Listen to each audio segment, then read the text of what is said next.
Bonsoir François, bonsoir à tous. Nous sommes effectivement au Versou. Le Versou, c'est près de Grenoble.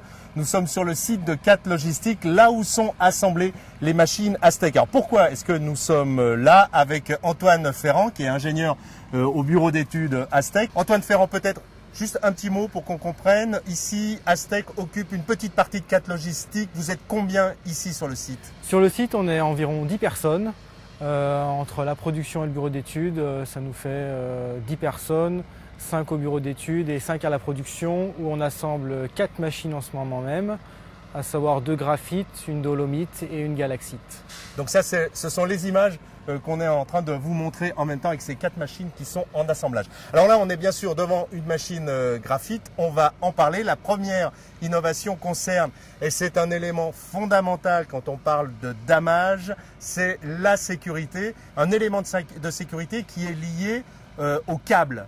Ce câble qui est particulier, on le voit déjà, il est orange, c'est pas la couleur habituelle d'un câble. En fait, la principale particularité de notre câble, c'est qu'il est en fibre synthétique, ce qui, d'un point de vue de la sécurité, est une valeur ajoutée non négligeable, car lorsqu'il se coupe, il tombe par terre et ça évite qu'on ait l'effet coup de fouet que l'on retrouve sur un câble acier.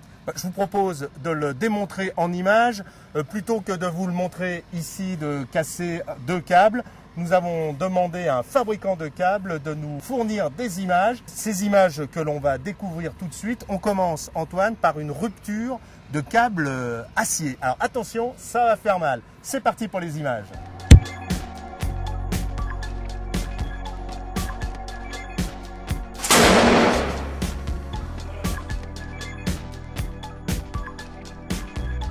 Là, c'est vraiment spectaculaire. Le principal élément de ce qu'on vient de voir, c'est ce phénomène de fouet qui est dû à quoi en fait? En fait, l'acier a une certaine élasticité, emmagasine de l'énergie et au moment de la rupture restitue cette énergie, ce qui donne l'effet coup de fouet. On va maintenant regarder la même rupture mais avec un câble synthétique. Les images.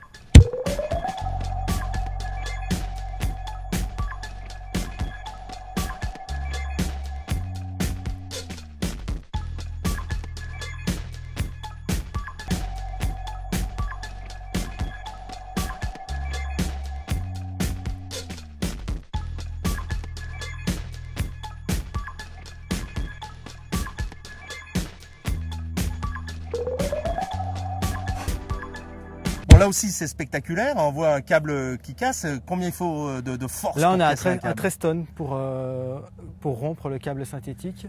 Donc il tient comme un câble acier?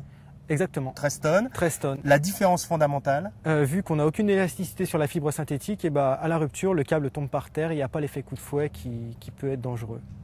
Et oui, cet effet coup de fouet, il est bien connu de tous les dameurs. Je vous propose, François, de commenter ce que nous venons de voir avec vos invités.